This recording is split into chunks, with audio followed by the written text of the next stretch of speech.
Thank you everybody for watching this video. Push the like button, leave a comment, subscribe, and push that notification bell. It will help us tremendously to grow this channel. We have a bunch of stuff coming out for you, the fans, unique content, so please stay tuned.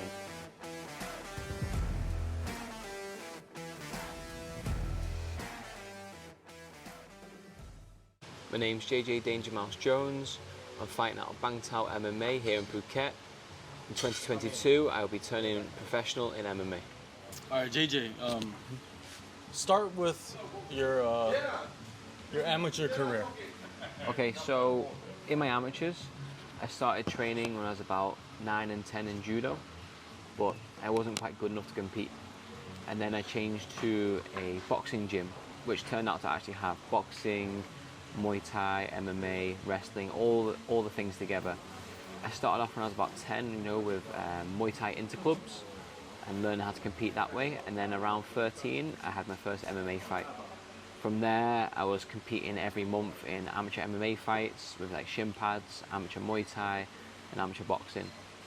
Then when I hit 16, I made my amateur A-class debut for Cage Warriors, which is where basically you kind of like fight pro rules, but a shorter time, bigger gloves, like no shin pads, and like certain no submissions, right?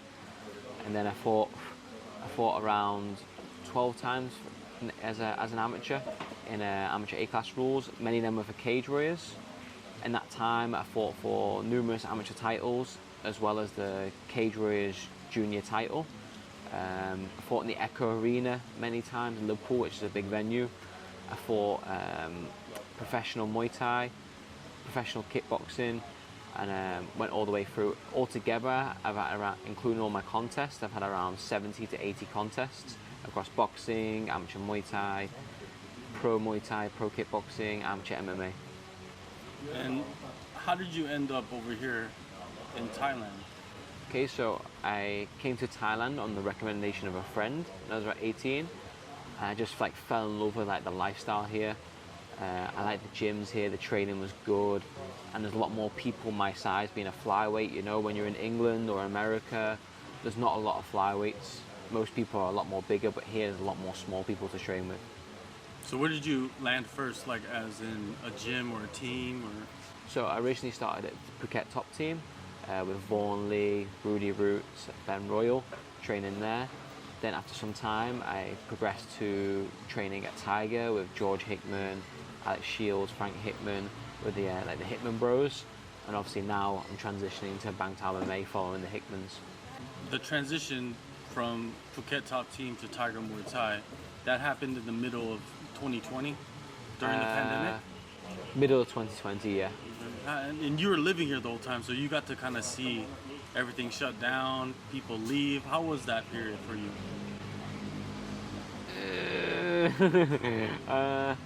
It's like it was quite tough, because like gyms were getting quieter. There was not many training partners, but Phuket started to keep its core group. It kept I did keep like a core group of fighters staying here, people who wanted to live here. And during that time, everything was changing. Gyms were changing, coaches, and especially prices were changing at all the gyms too. So it was quite a smooth transition. Really, and because a lot of people, they just ended up leaving, and because they couldn't support themselves, or the gyms were closing, but you stayed here. Mm-hmm. What drove you to continue and just train? To be honest, I like the lifestyle in Phuket, and it had to it's more looking at a long-term vision. I like the team that I was with. George and Frank, the team that we were with at the time there, had a long-term vision. I wasn't just thinking short-term. At the time, yeah, it wasn't many training partners. The gyms weren't that busy, and fights weren't available. Look at now, things are starting to pick up again.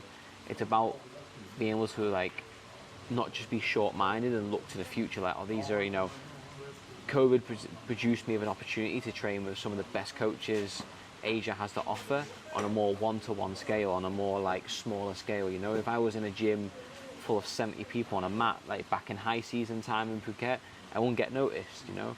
But because of COVID, it gave me a chance to like show my skills, show myself, build a relationship with the coaches, and like move forward with them, you know.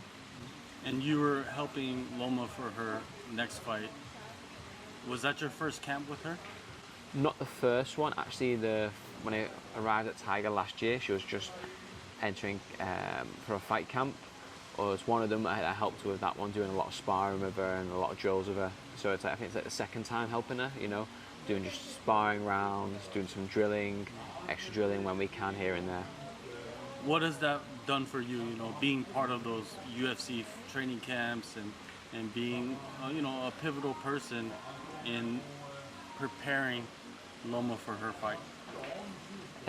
It's actually huge, you know, like it's crazy when I look back on it, you know, when I was like 15, 14, watching like Ultimate Fighter, watching UFC on Fight Pass, you know, like watching YouTube videos, like I'd never met like a proper UFC fighters before, and then the fact like now look at it now, it's just like it's a casual thing that I'm training with like UFC fighters every day. I'm helping them. The fact that the thought that, you know, me, JJ, can help somebody get ready for a UFC fight is quite, blows my mind, you know, like I don't have that confidence and self-belief to realize that I actually am helping somebody. I feel like more I'm a hindrance, but actually now this camp I've seen, oh wow, I can, you know, produce some good skills to help that person get ready for like such a big event. Yeah, so you get to build your skill set, your confidence. Yeah. And what else can you build from helping somebody at that caliber? It gives you an insight what the top looks like, and like it gives you kind of like a feel for it, the process, you know. It's like doing the process without being in the process yourself. It's like a run through, you know, like you get to see all the little things they have to do and the pressure that person's under. You see that, and mentally after you get to prepare yourself for when it's your turn, you know. It shows you like the good and bad sides of being in the UFC, because it's not all golden, you know. It's not like a golden gate when you arrive to the UFC. You can see that, you know, so you can see the good and the bad sides of being a high-level professional fighter. And also this training camp was pretty much done at like a makeshift gym, someone's house. But was the last training camp similar for Loma? Trying to think back. I think it's the first one we've done where it's like makeshift, you know, but you know that doesn't matter. It's the same group of people. We've got a great core group of people, you know. Frank when he's here, George, Alex, you know, Top Noi, all our little group, you know, like these are good training partners and good coaches. And if anyone sticks together, it doesn't matter where you train. It doesn't matter if you're on a mat, in a gym, you know, it doesn't matter what quality the mats are, it doesn't matter where you're training. As long as you've got a bit of space and you've got some good minds working together, that's all that matters, you know. It's all about perspective, you know, what do you take from the training session? And obviously it's working, you know, like she's just had a great camp. I feel like I've improved lots in the last 2 months, so it's working. You don't need this perfect little environment to grow in, you know. That's what fighting's about. Fighting's about working with whatever situation you've got to improve. Definitely. And for yourself, do you feel like you've changed up the style that you represent, or do you feel like you just improved upon your fight style and now you're going to get to actually show it eventually soon? I think I've improved massively in all 3 areas, you know, if you break it down to 3 areas, but fighting's not just 3 areas. It's not wrestling, jiu-jitsu and boxing, you know. Fighting's more than that. It's mental, there's physical, there's maturity, you know, cage IQ, and I feel like every area's improved in the last few months massively, you know, like the transition from being a 19-year-old to a 20-year-old has been huge.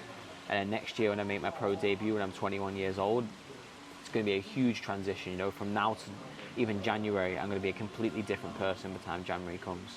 You mentioned the pro debut in 2022. Have you been ready to turn pro for the last couple of years? Yeah, we've been looking all year for it. Actually, I've had 3 pro fights booked this year, pull-outs, fighters leaving the country. COVID came round 2 weeks before my pro debut. I was meant to have in August. We had a 3rd bout of COVID here. The show got cancelled. Can't control that, but I was 2 weeks ready. I did 8 weeks of camp. I was ready to go, you know. That's fighting, you know, like I've already had a taste of what fighting's like. You can get these delays, you know. I was 20 years old and now I'm nearly 21 and I'm still hunting for this pro debut, you know. So it's when it comes, but it's about being patient and improving every time. You do have something scheduled, right? So Nothing, I can't confirm it. I've had an offer, but it should be hopefully January time. Yeah, it should be January time. early 2022. Early 2022, we're going to be looking. We had a few offers for different shows. We're going to be cracking on, make it a good year. So you should maybe possibly be going into camp soon. Yeah, I'm always in camp, you know, like if I'm not injured, I'm always in camp. Always training twice a day, every day, trying to get better. I'm always in camp. I can take a fight on a drop of a hat. Now, you're from Liverpool. I'm pretty sure if you're watching this, you could probably tell from the accent. You got Liverpool with many great fighters coming out of there, right? None of them a UFC champion yet, right? So do you know anybody that is in Liverpool that, you know, besides maybe like maybe Patty, I don't know. Who do you think has the ability to become like maybe the first UFC champion out of that area? You know what, like, not even Liverpool, but in the northwest on a scale, like say my hometown, like Southport, that area, and Liverpool, you know, like, I won't even like, I'm not going to talk about the pros. I'm going to talk about like my friends that I was training with, Curtis Campbell, Connor Walsh, Charlie Barmer. These guys, like, you've not seen them yet. You know, you've seen all these pros now. These guys are high-level amateurs that are smashing grown-ass men when they are 16, 17, 18, and that quality fighters. These like kids, not kids, but these like young men, like my friends, you know. They're going to be they're the champions, you know. The way them carry themselves, they're evolving with the game.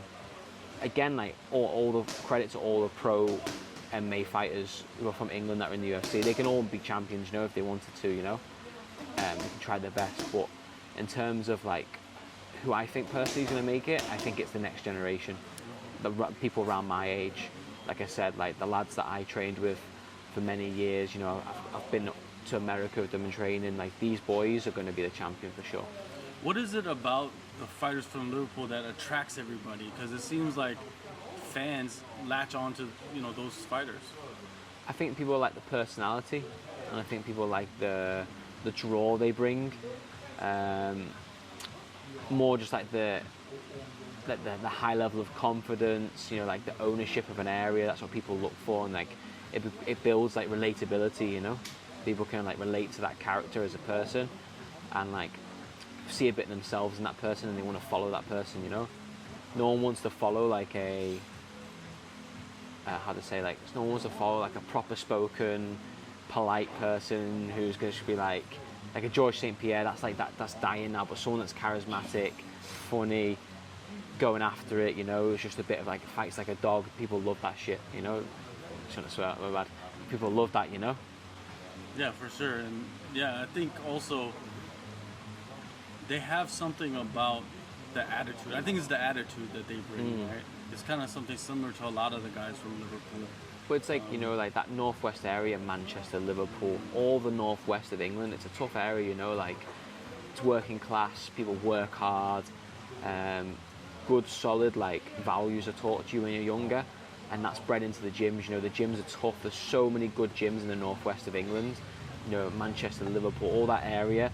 The gyms are really competitive. The fight circuits are every weekend are really competitive, and it just breeds like really strong fighters, you know. Nothing's given easy in the northwest. Nothing is given easy to fighters. It's all taken.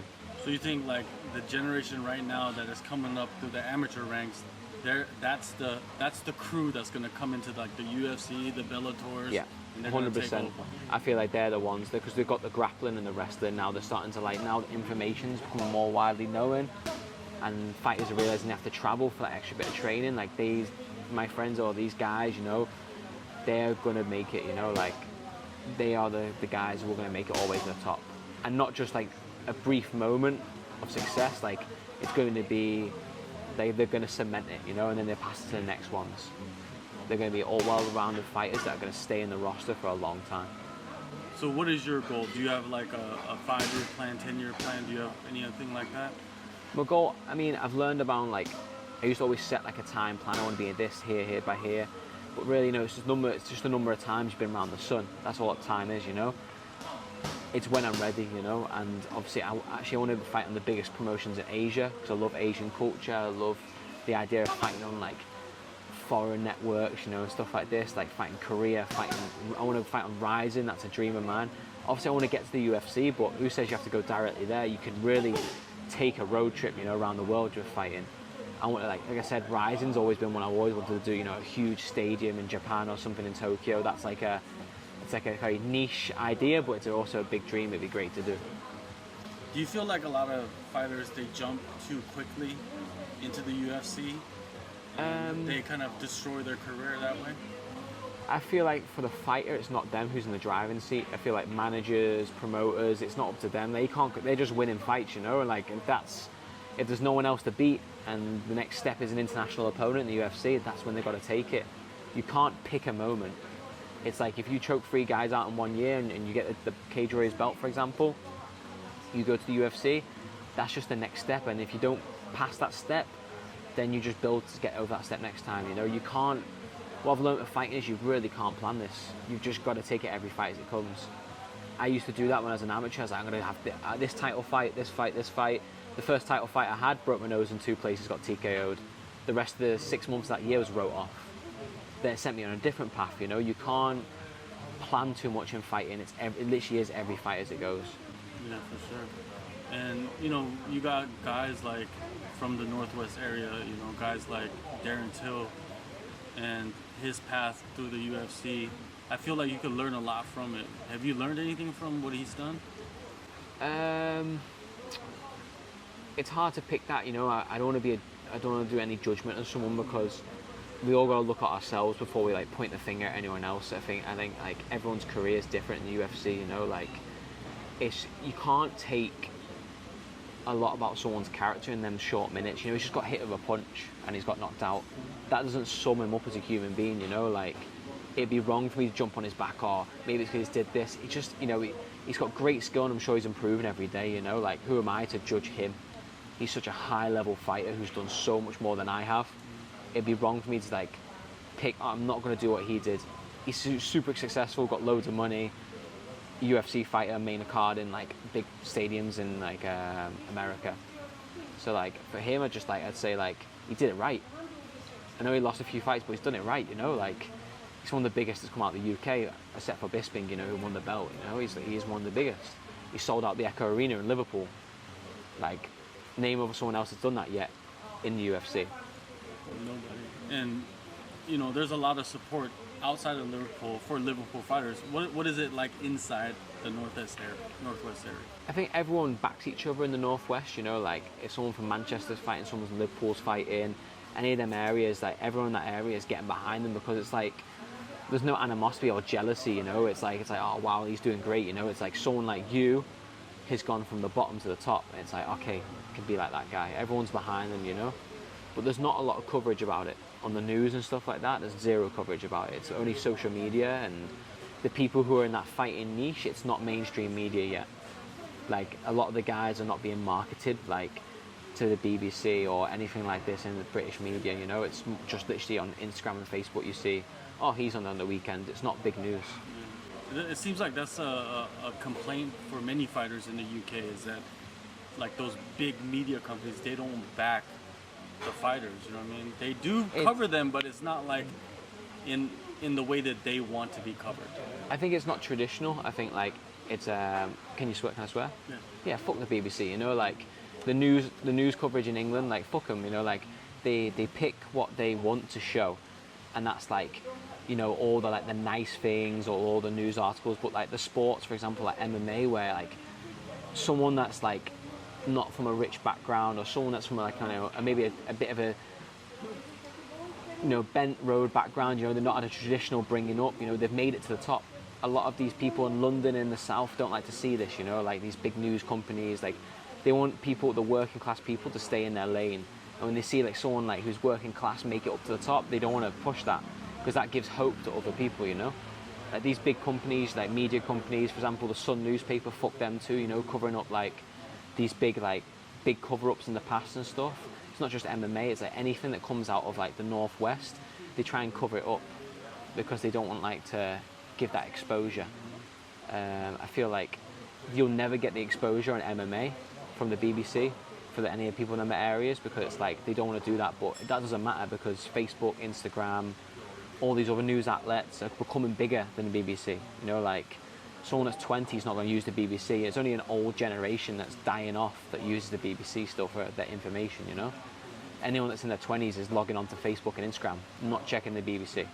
So that's how it should be. Honest news from real people, not from these people who can select what you see. That's what we need to fight against. Not let these like, you know, these rich like Tories pick what we can see on the internet, on the website. You know, we want to see everything for what it is. For sure. And for yourself, you know, you're part of Bang Tao Muay Thai and MMA. It's a small team right now, but it's growing. What do you see with this team? Like, why were you attracted to be part of this? It's like a close-knit group, you know, it's like a family. It's got that England gym vibe, you know. It's very hard to find that in Phuket, you know, 'cause such big gyms. It's hard to find a close-knit group that wants to stick together. But this is like right now, it's a very close, strong team. Everyone cares about each other, you know, like it's like a family, you know, and that's a real important thing, I think, when training, you know. Outside the fights, outside of the competitions, it's about having like a supportive group around you of just good people, you know, like the coaches are great, you know, everyone's like, the training partner's great, everyone's like a family. That's what's really important.